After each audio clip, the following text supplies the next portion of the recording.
Bom dia. Eu espero que todo mundo esteja muito bem para a gente dar continuidade ao nosso assunto, né?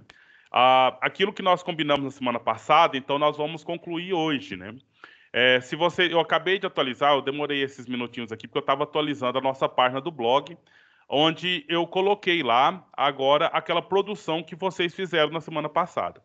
Então, nosso objetivo hoje ele é muito simples, né? Apesar de ser complexo, de ser bastante coisa, diz respeito àquele conceito de Estado de forma um pouco mais atualizada, né?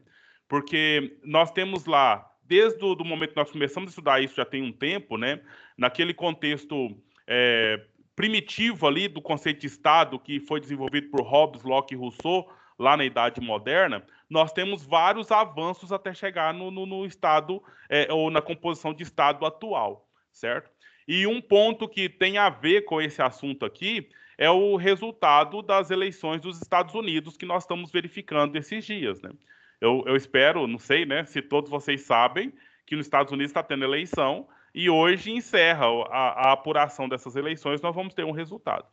Há um tempo atrás, eu conversei com vocês e citei uma das declarações do Trump, em que poderia ser que ele é concorrente, né, à reeleição nos Estados Unidos, e já houve alguns rumores de que se ele não fosse o eleito, o vencedor, ele poderia talvez estabelecer algum tipo de intervenção na legislação estadunidense para que ele mesmo assim continuasse, né? Então, essa eleição está ocorrendo e existe esse perigo, né, vamos assim dizer, uma vez que ele se estabelece numa posição tanto quanto, vamos, sei lá, eu não sei se eu posso dizer isso, mas autoritária, no sentido de impor que ele é o único presidente possível, que ele é o melhor para os Estados Unidos e para o mundo nesse momento agora. Entendeu? Então há essa situação nos Estados Unidos e isso acaba nos preocupando, uma vez que acaba influenciando outros países, né? Os Estados Unidos não é nenhum tipo de novidade para ninguém, que acaba sendo um Estado em que nós temos uma certa. Ele é um espelho para muitas partes do mundo, uma vez que tem aquele poder econômico sendo um poder mais grave e talvez, vamos assim dizer, mais importante que os demais outros países, principalmente os mais pobres ou aqueles que estão em ascensão, querem copiar, porque talvez lá é o lugar do exemplo a ser seguido. Então, há essa situação. Então, uma primeira coisa, então, antes da gente entrar no conteúdo específico da aula, né? Não sei se vocês estão acompanhando, mas eu acho que seria interessante esse resultado das eleições lá nos Estados Unidos, como que a coisa tá ocorrendo, né? Não sei se... deixa eu só perguntar, né? Alguém de vocês está acompanhando essa questão? Eleições nos Estados Unidos? Ontem eu vi no jornal. Então, citou lá, né? Vocês estão vendo minha tela, não estão? Só confirmando? Ainda não. Sim. Certo. Então, tá carregando aí. Deixa eu só pegar meu retorno aqui, que aí eu fico sabendo como é que vocês estão vendo aí. Então, aqui vocês estão vendo, olha só, gente. Esse mapa dos Estados Unidos aqui. Então, uma parte azul e uma parte vermelha.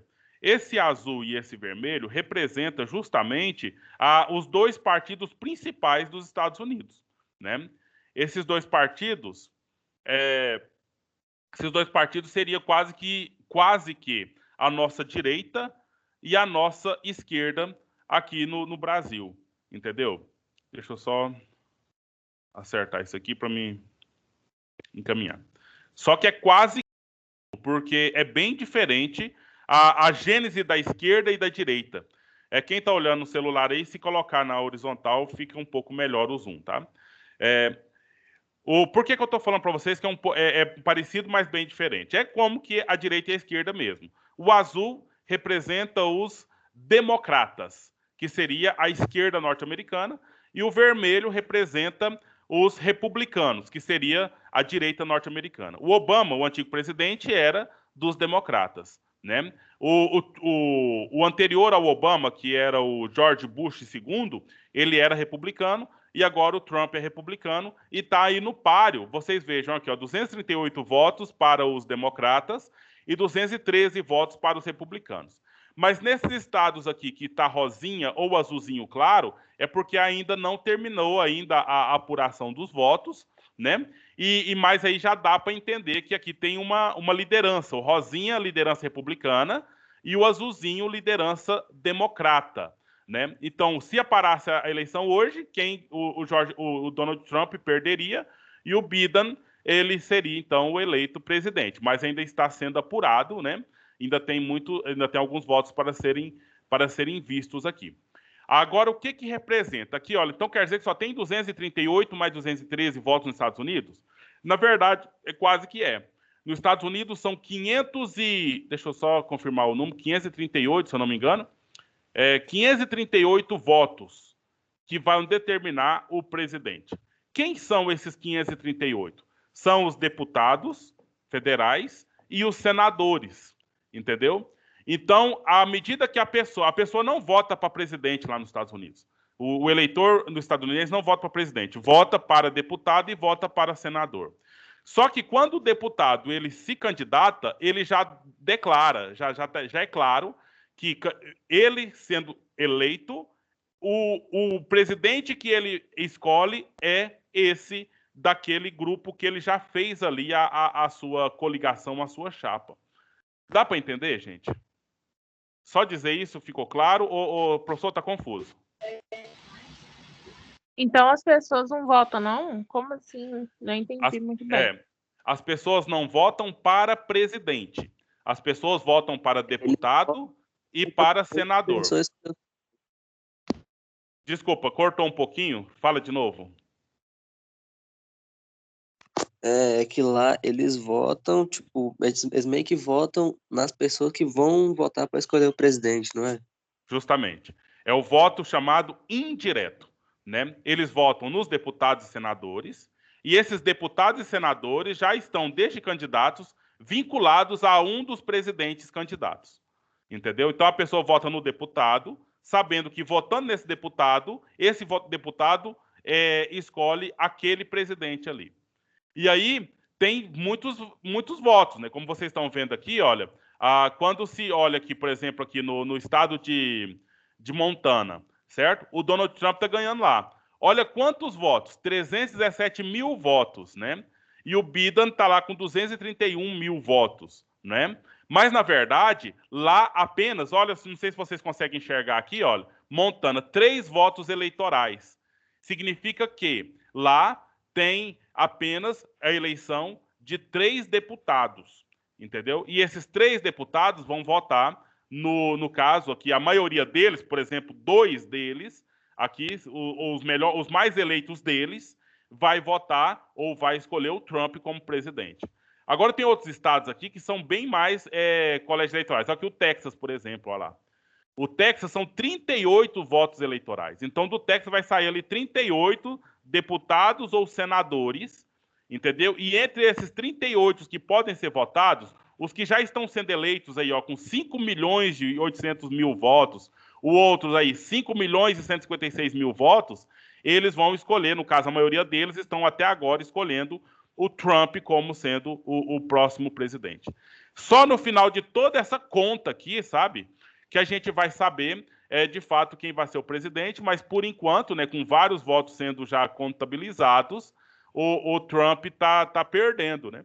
Então, o Biden está ganhando aqui com uma pouca diferença, mas ainda falta todos esses estados aqui para finalizar a contagem de votos, né? Quando terminar essa contagem de votos aqui, vamos saber.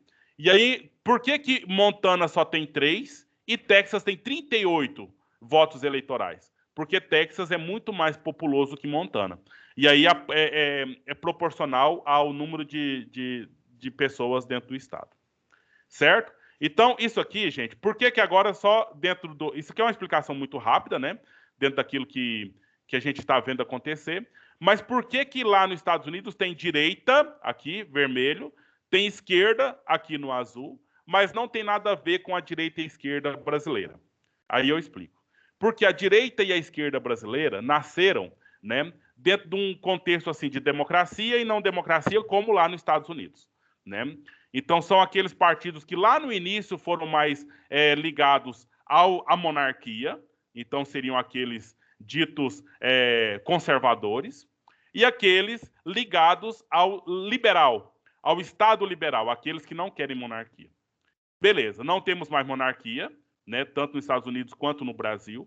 E aí agora os partidos que são os liberais, eles se dividem em aqueles que são mais democráticos para o lado social e aqueles que são mais democráticos para o lado econômico-financeiro. Entendeu? Então, ou seja, isso é muito importante. Talvez só isso aqui já garante a nossa aula. E aí a gente precisa entender ali naqueles 5 modelos que a gente preparou na aula passada para perceber a diferença entre isso, né? Então, nós já não tem mais monarquia, nós temos agora república, né? E dentro da república nós temos representações.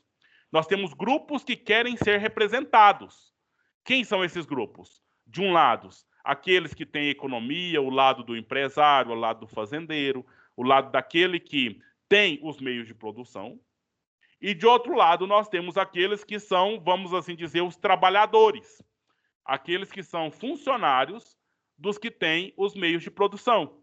Entendeu? E todos eles querem ser representados. Aqui no Brasil, então, PT tem o nome, Partido dos Trabalhadores, né? Então, é um partido que não é um partido feito para os grandes latifundiários e grandes empresários. Seria para os empregados dessa turma, entendeu? Não quer dizer que grandes empresários e latifundiários não possam filiar-se ao PT. Pode e, inclusive, tem, né?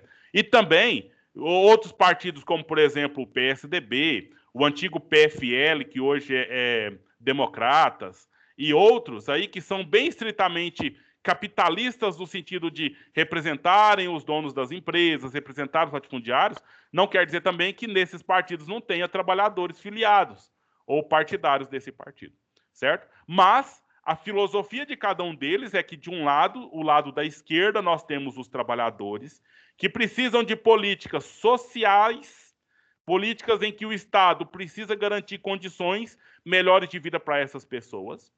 E nós temos partidos da direita, aquele que então quer garantir o avanço do capitalismo e que o Estado precisa garantir condições para que esses empresários continuem produzindo riqueza, que continuem tendo condições para a obtenção de lucro. E aí, à medida que eles obtêm lucro, eles garantem a riqueza nacional. Pessoal, está confuso ou está claro? Não, tá tranquilo. Beleza. E aí, então, aqui no Brasil, a esquerda nasce entre os trabalhadores, e lá nos Estados Unidos, a esquerda nasce entre os pequenos empresários. Então, os partidários dos Estados Unidos, que é uma sequência da Inglaterra, da Grã-Bretanha, então é um partido entre direita e esquerda entre quê? Entre grandes empresários e pequenos empresários. Entendeu? Por isso que eu falei para vocês que a direita e a esquerda nos Estados Unidos é diferente da direita e esquerda aqui no Brasil.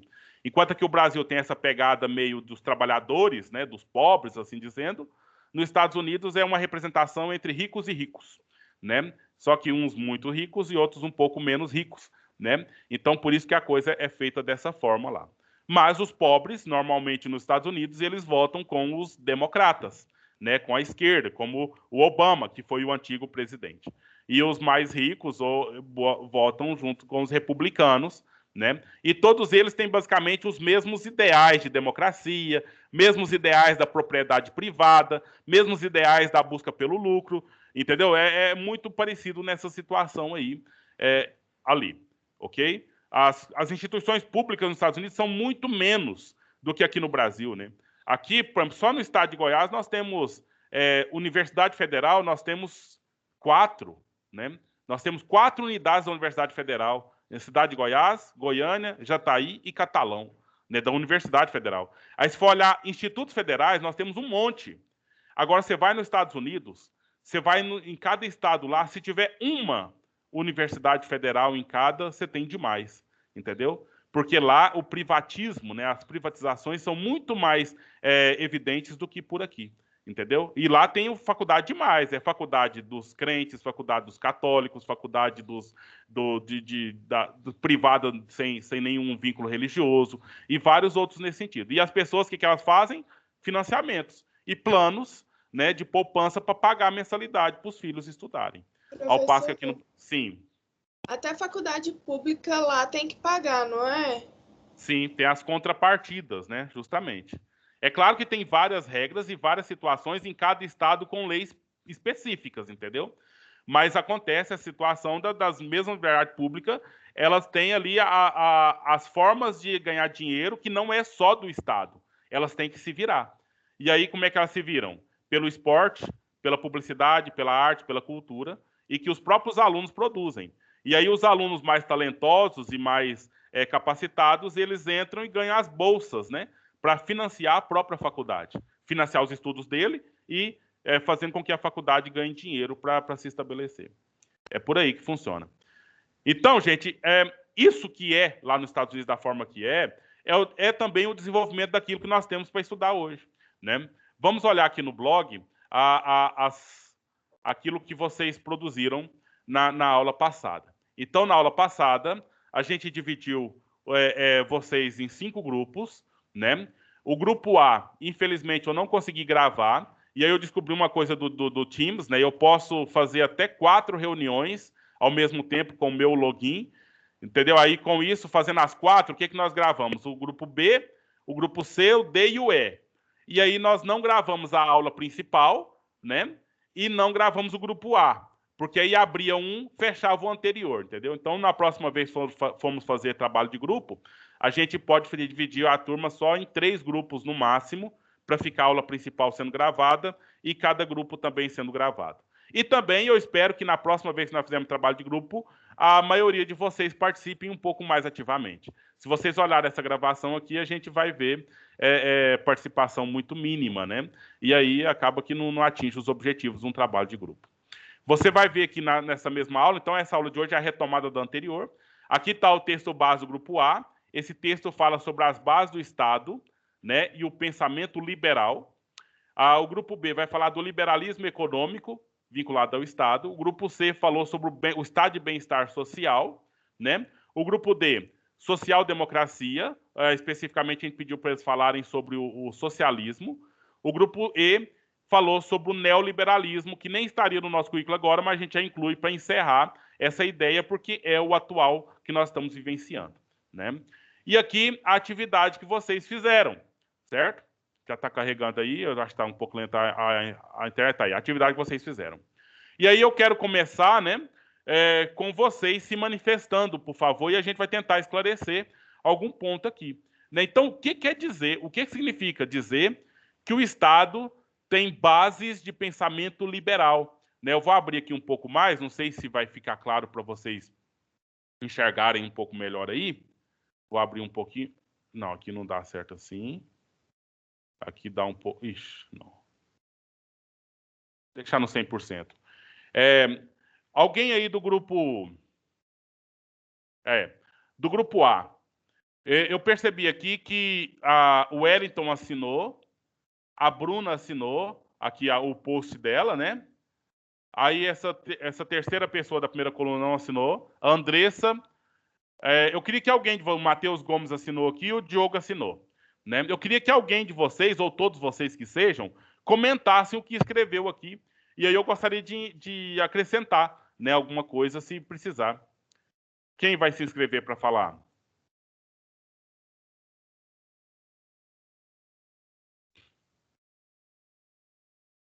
Não, gente, é só uma pessoa por vez. Vocês fazem muito bagunça.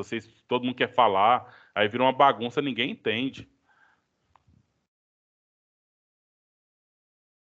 Ô, Wellington, está presente na aula?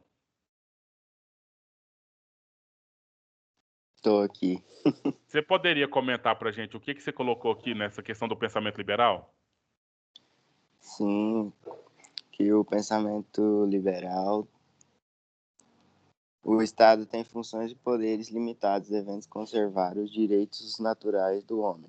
E as bases do Estado Essa base do Estado foi umas coisas que a gente comentou que a gente não estava entendendo muito bem no grupo. Mas a gente acha que é a vida, a liberdade e os bens como direitos naturais dos seres humanos. Justamente. Isso o que a Andressa escreveu aqui. A Andressa está presente, quer comentar? Pessoal, eu não queria, assim, vocês podiam já se antecipar e ir falando logo, porque senão a gente acaba gastando um tempo esperando, e às vezes você não está muito afim, e aí eu respeito isso tranquilamente, né? Mas, Andressa, está presente? Gostaria de comentar aqui, porque aí, no caso, complementa isso que o Elton acabou de dizer, que essa ideia liberal aqui vinda do Locke. Andressa, está presente? Oi, professor. Estou presente, sim. Você quer comentar? Eu acho que é isso que o Wellington falou mesmo. Justamente. Mas então, lembrando, o que é os direitos naturais em Locke? Seria vida, liberdade e propriedade privada. Aí, quando pergunta, é a questão assim, por que o Estado existe? O Estado existe porque eu, que sou livre e quero manter minha liberdade, e você, que é livre e quer manter a sua liberdade, vamos fazer um pacto em que eu tenho um consentimento e você tem um consentimento de nós estabelecermos uma instituição que se torna superior a nós todos, mas essa instituição só tem um motivo para existir, que é garantir os nossos direitos naturais. Que a gente garantir a vida, a instituição tem que proteger a nossa vida, tem que garantir a nossa liberdade e, principalmente, tem que proteger as nossas condições de propriedade privada. Entendeu? Então, essas são as bases liberais do estabelecimento do Estado. E aí, o outro está morrendo de fome, não tem problema dele. Mas o Estado não pode, de jeito nenhum, permitir que ninguém tire de mim a minha propriedade privada. E nem eu mesmo. O Estado se estabelece junto com o direito, de modo que nem eu mesmo posso largar meus bens todos e vou ser um mendigo da agora para frente. Isso não pode. Né? O Estado precisa garantir esses direitos que são naturais e, pelo fato deles serem naturais, eles não podem ser tirados de mim. Então, a conversa começa por aí. Vocês estão entendendo? Começa por aí, nessa ideia desses 3 elementos que o Estado precisa manter. Ok? E aí, o que mais tem por aqui? Né, as ideias de Locke. Então, ele escreveu aí nos livros aí os 2 tratados sobre o governo. A pessoa que não assinou isso aqui precisava assinar para a gente anotar na avaliação. Tá? O Diogo, não sei se quer manifestar, se quiser pode abrir o áudio e falar por cima de mim que eu paro. Né? Então, aí foi dizer que é contra o absolutismo. Por que é contra o absolutismo? Porque tem que defender a questão da liberdade. E somente no Estado democrático que nós temos a liberdade sendo garantida, porque no absolutismo está tudo na mão do rei. E aí foi a mudança no que se refere, à forma de governo, e por isso a questão política, né, de se estabelecer essa situação aí do liberalismo enquanto situação para ser o governo mais adequado para esse momento aqui. Beleza? Então, alguém do grupo A gostaria de complementar alguma coisa? Agora, o grupão. Dá para entender, dá para registrar, porque isso aqui, gente, Enem é batata, viu? É certeza. Cavucou vai achar isso aqui lá no Enem, no sentido de que isso aqui é base, né? Base para aquilo que nós estamos vivendo atualmente. É essa ideia do pensamento liberal. Certo? Mas se tem dúvida, vocês podem ir falando na sequência aí. O segundo grupo tratou sobre a questão específica do liberalismo econômico. Então, parte das ideias daquela ideia da base do Estado liberal, e agora se estabelece num campo um pouco mais específico, que é o campo da economia. Entendeu? Então, a organização do Estado, que agora já é um Estado em que tem participação, essa participação começou lá na Inglaterra, né? Você lembra lá que lá foi, então, uma monarquia parlamentar, ou seja, uma monarquia que tem o rei, que manda, de fato, mas existem os deputados, os parlamentos, né, que participam também das decisões, da tomada de decisão. E aí, nesse contexto, nasce o Adam Smith, né, ou surgem as ideias do Adam Smith, e também tem um sujeito que foi citado aqui também, é o Quisling, né? O Quisling é meio socialista, então entende que o governo, o Estado, tem obrigação com os pobres. Se alguém tem dificuldade, o Estado teria que cuidar dessas pessoas. E se alguém é muito rico, o Estado vai lá, pega desse muito rico e ajuda aquele que é mais pobre. Essas são as ideias, então, Quisney, que depois vai se desenvolvendo, né, no que o grupo, acho que C ou D, foi falar do socialismo ali, né, que partiu do grupo lá do estado de bem-estar social. Mas, enfim, a teoria do Adam Smith, nós já tratamos numa aula passada, né, aquela que disse que o mercado tem que, então, se ter suas leis próprias. O estado mínimo que o Elton acabou de falar para a gente aí, né? Esse estado mínimo, esse estado limitado, ele tem que, então, ser forte, mas é limitado pelo mercado. E o mercado não pode, por sua vez, ser limitado pelo Estado. O mercado ele vai se agir da forma que ele tem que agir, garantindo, olha aqui, olha, prosperidade econômica, acumulação de riquezas, e isso por meio de um trabalho livre. Mas quem é o trabalhador que o Smith está chamando? Pessoal, por favor, alguém me diga aí, quem é está falando do trabalho, daquele que trabalha. Quem que é o trabalhador para ele? Vamos ver se você me fala uma coisa que, de fato, é o que o Smith pensa, ou é outra coisa e a gente corrige já para todo mundo entender. Quem é o trabalhador para Adam Smith? Ou para o liberalismo econômico? Vocês podiam ser livres para chutar, mesmo falando errado, não tem problema nenhum, e aí a gente tentaria corrigir para que todo mundo entenda, inclusive você. Quem é o trabalhador nesse contexto aqui, pessoal?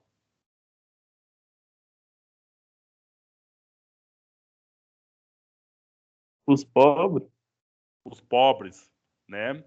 Então, sinto muito, Diogo, obrigado pela participação, mas nesse contexto aqui, o pobre não é o trabalhador, mesmo que ele seja o que trabalha, né? Mas nesse contexto, aquele que se diz, eu sou o trabalhador, eu sou o dono do trabalho, é o dono da empresa, certo? É o patrão. Nesse contexto, então só para o entendimento de todos mesmo aqui. A categoria trabalho, ela é defendida pelos proprietários, pelos patrões. Mesmo que, agora, né, Diogo? A gente sabe muito bem que a maioria das empresas, o patrão é o que não faz nada, né? Enquanto... Vamos pensar lá na empresa... Vou ter que ir ali no hospital. Vai lá, saúde. Então, pensa lá no frigorífico. Que dia que o dono do frigorífico vai pegar uma faca lá e tirar um couro de uma vaca, né? Então, a gente sabe que isso não vai acontecer. Enquanto tá todo mundo lá sujo de sangue, talvez ele tá dando uma passeada lá em Miami, ou ele foi lá subir na Torre Eiffel, né? Ele tá fazendo alguma coisa. E ele que é o dono do trabalho, ele que é o trabalhador, ele que é o mais importante desse processo. Isso em qual contexto? Nessa filosofia ou nessa ideologia liberal, liberalismo econômico. Então, dizer isso dá para vocês entenderem, né? Não dá para entender? Ou ficou ainda com dúvida, meninos? Por favor, me dá um feedback aí, um sim ou não, por favor. Nem sim, nem não? Eu tô com um pouquinho de dúvida ainda. Certo. Você Tá meio pode... confuso. Então, assim, a gente está tentando... Sim, pois não.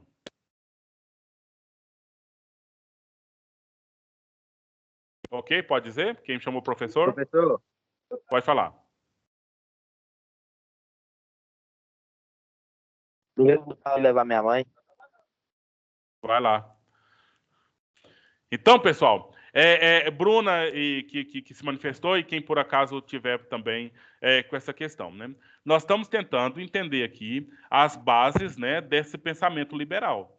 E nesse pensamento liberal, vimos lá em Locke que o Estado ele existe simplesmente para garantir os direitos naturais das pessoas, que é vida, liberdade e propriedade. Avançando um pouco mais, o Estado já existe, né? É um Estado em que não cabe absolutismo, então é liberalismo, as pessoas têm que ser livres. Mas o Estado acaba, então, apenas garantindo as condições das pessoas que têm propriedade privada. E as que não têm propriedade privada? Aí nós não sabemos muito o que fazer com elas. Tem teorias daqueles que o Estado tem obrigação de cuidar das pessoas que não têm propriedade privada, mas as teorias que sobressaem no liberalismo é que o Estado só tem obrigação com aqueles que têm propriedade privada. para garantir com que eles mantenham a propriedade privada deles e que eles ampliem a propriedade privada. E aí veio a ideia do trabalhador, né? Quem é o trabalhador? Como o Diogo falou, no contexto que a gente verifica, né, é o pobre, aquele que precisa do trabalho, é aquele que produz, porque se ele não tivesse na empresa, não teria produção alguma. Mas para sustentar essa filosofia, essa ideia liberal, o trabalhador é, né, para eles, né, para os liberais, é o próprio dono da empresa. É o patrão. Mesmo que ele não faça nada, mesmo no contexto de frigorífico, ele não pega na faca, num contexto de confecção, ele não pega na máquina de costura, entendeu? Mesmo que ele não faça nada disso. Mas nesse contexto, o dito trabalhador é o dono da fábrica. Entendeu? Ele garante essa categoria de trabalhador ali para ele. Entendeu? E aí é nesse contexto que é uma questão de inversão de conceitos, né, que existe, mas que mantém essa teoria dessa forma.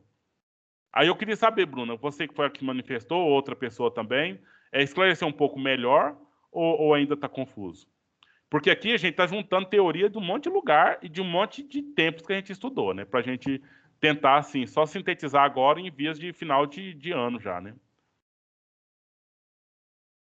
Ô, Bruna, pode ser sincera. O professor ainda está confuso. Fala aí que eu tento ver de outra forma.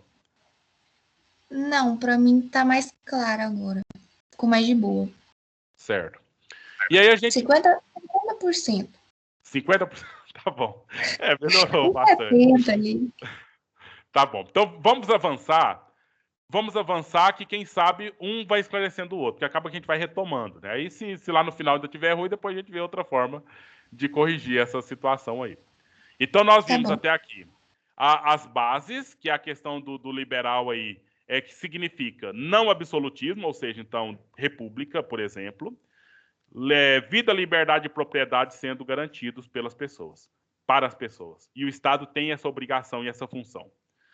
A economia manda no Estado. Para quê? Para falar para o Estado, olha, quem tem que colocar a regra no mercado é o próprio mercado. O Estado não pode fazer isso.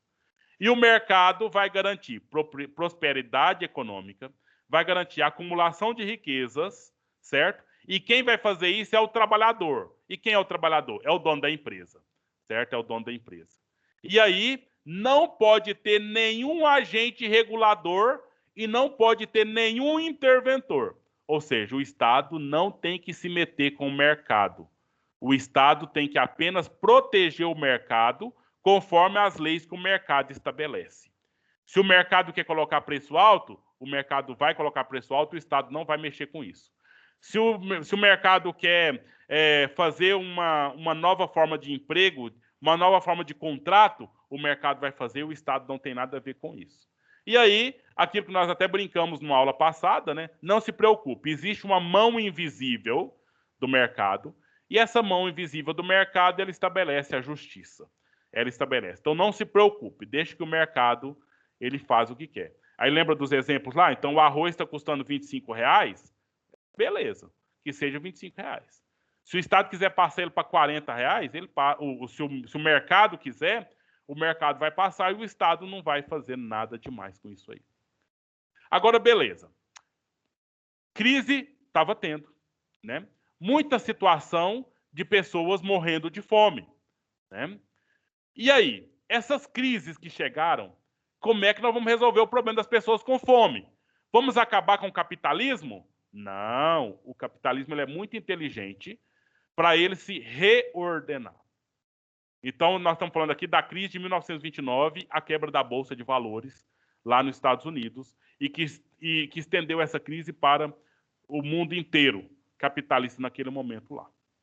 E aí surgiu um teórico dentro do liberalismo, que é o Keynes, John Maynard Keynes, está aqui, o Luciano escreveu, certo? Ele queria, então, fazer um estabelecimento de umas leis, de umas regras, para que o Estado enfrentasse a crise, mas mesmo assim mantesse o liberalismo e o capitalismo funcionando.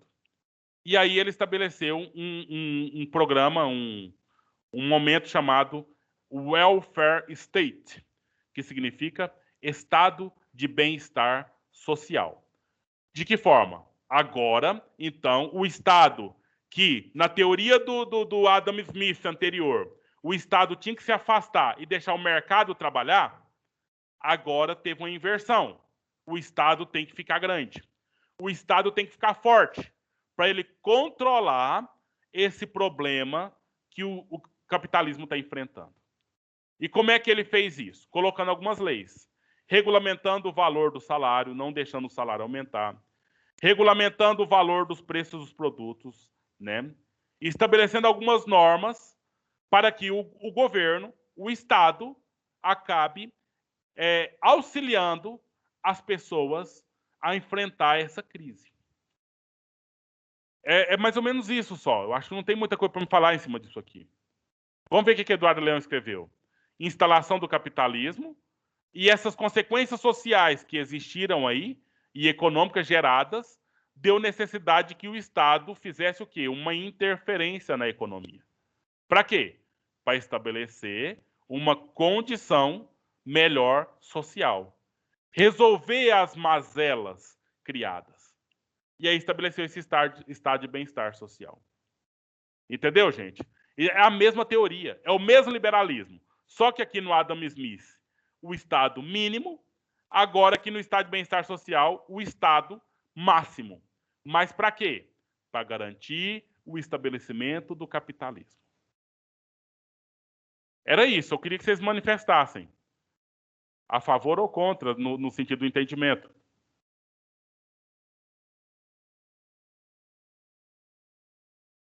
Vou pensar que tá de boa. Tá tranquilo.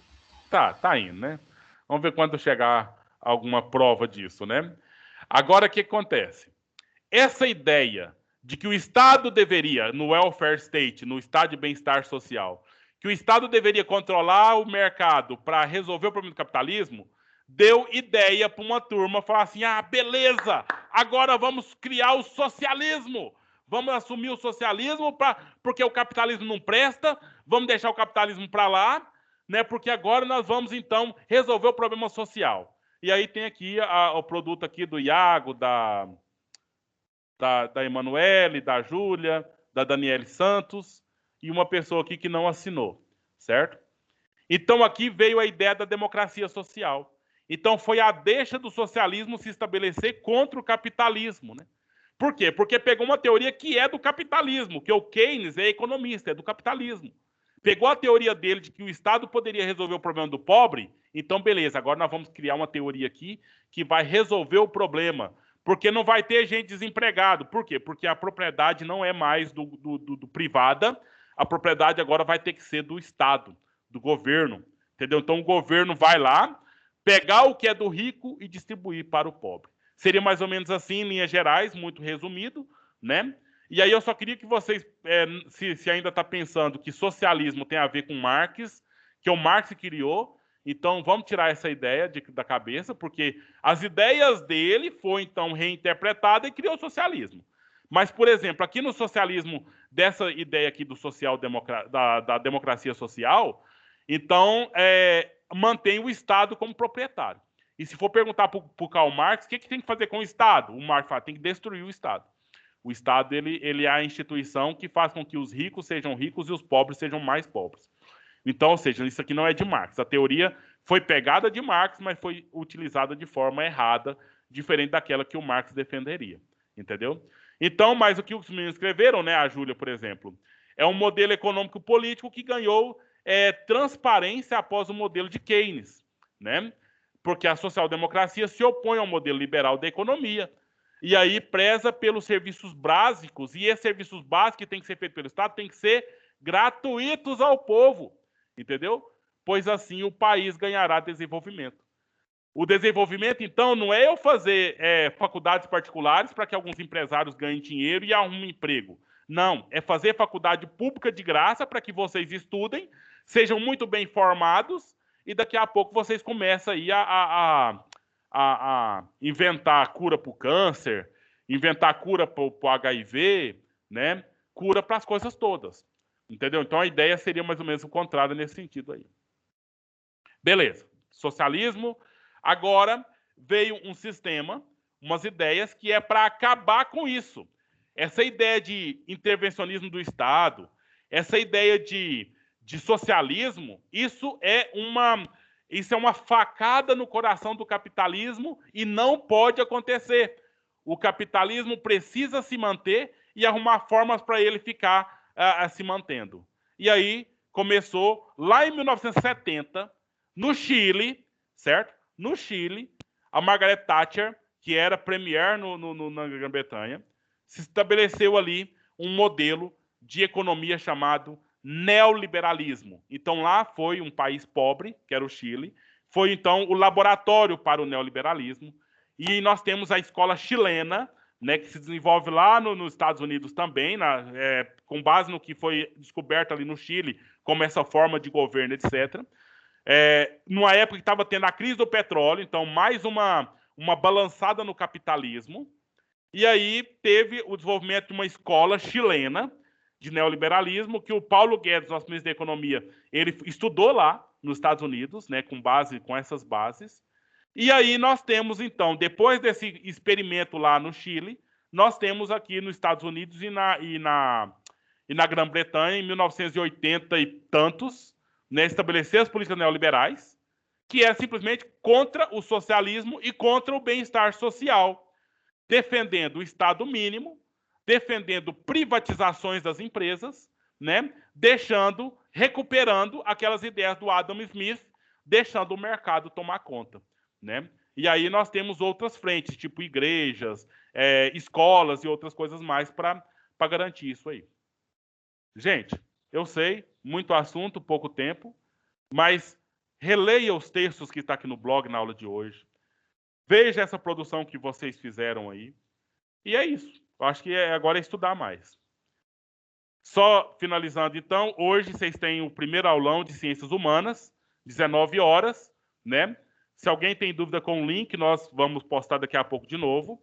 Aí entra lá e vamos assistir, né? Vamos participar. Então, hoje, Ciências Humanas, 19 horas, amanhã, Língua Inglesa, às 19 horas também. Certinho? Tudo bem? Certinho. Certo? Então, no minuto, encerrando por aqui. Obrigado pela participação de todos. Professor. Até a noite. Tchau, professor. Tchau. Tchau, professor. Tchau, professor. Tchau. Até a próxima aula. Tchau, professor, com Deus. Tchau, amém. Professor, eu esqueci de colocar meu nome no quadradinho que eu escrevi. Nicole? Isso. Tá. Depois você podia pegar a foto lá que tá no blog já, meio que manda para mim circulando lá a sua participação e só para me saber, para me anotar. Tá bom, tá. Obrigada. Falou.